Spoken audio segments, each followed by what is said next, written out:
اور بھائی چونکہ مواصلات کا مہینہ ہے، اس واسطے عام طور سے لوگ زکوٰۃ بھی اس مہینے کے اندر نکالنے کی کوشش کرتے ہیں۔ ہر انسان کو چاہیے کہ وہ زکوٰۃ کا اہتمام کرے، لیکن اس بارے میں 2-3 غلط فہمیاں ہیں جو میں چاہتا ہوں کہ ان کو دور کر لیا جائے۔ پہلی بات تو یہ ہے کہ لوگ سمجھتے ہیں بس زکوٰۃ رمضان ہی کے اندر دینی ہے، رمضان ہی کے اندر اس کا حساب کرنا ہے۔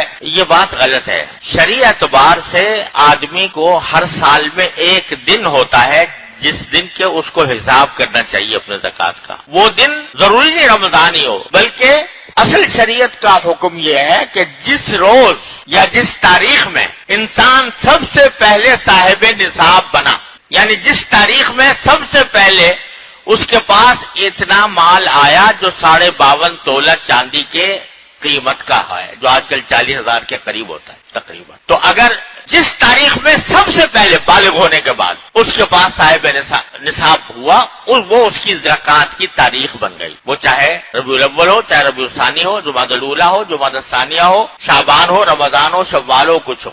اب اس کو چاہیے کہ ہر سال وہ تاریخ جو ہے اس تاریخ پر اپنی زکوٰۃ کا حساب کیا کرے۔ اگر وہ تاریخ کسی کو یاد نہیں ہے کہ بھئی میں سب سے پہلے کب صاحب نصاب بنا تھا، تو پھر ایک اندازے سے، محتاط اندازے سے کوئی تاریخ مقرر کر لے اور ہر سال اس تاریخ پر حساب کیا کرے زکوٰۃ کا کہ میرے پاس کتنا مال ہے۔ وہ مال جس کے اوپر زکوٰۃ آتی ہے وہ کیا ہوتا ہے؟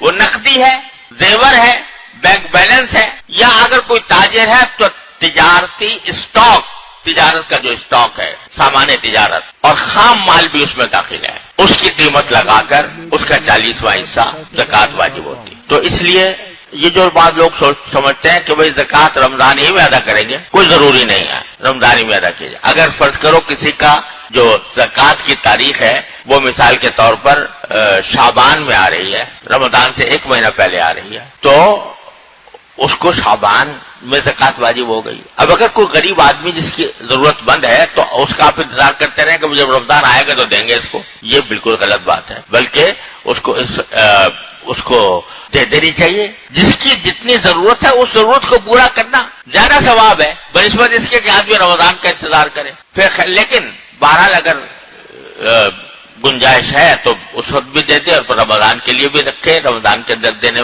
میں انشاءاللہ زیادہ ثواب ملنے کی امید ہے۔ ایک بات تو یہ ہے۔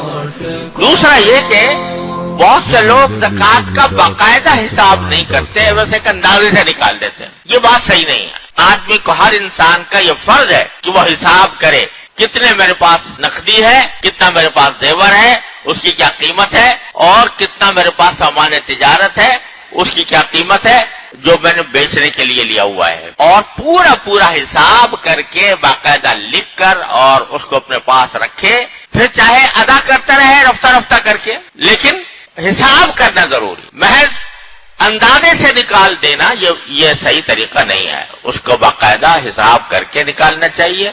40واں حصہ 2.5% زکوٰۃ ہر انسان کے اوپر اس سلسلے میں واجب ہوتی ہے جو صاحب نصاب ہو، لہذا حساب کا اہتمام کریں۔ اور یہ حساب کرنے میں جو وقت صرف ہو رہا ہے یہ بھی عبادت ہے، یہ نہ سمجھے کہ یہ کوئی وقت ضائع ہو گیا، بلکہ یہ بھی عبادت ہے۔ تو چنانچہ صحیح حساب کر کے اللہ تبارک و تعالیٰ کی رضا کے خاطر زکوٰۃ ادا کرنے کی کوشش کریں، اور اس مہینے کے اندر خاص طور پر انشاءاللہ امید ہے کہ اس کا ثواب 70 گنا زیادہ ہوگا۔ اللہ تبارک و تعالیٰ اپنے رحمت سے، اپنے فضل و کرم سے ہم سب کو اس فریضے کی صحیح ادائیگی کی توفیق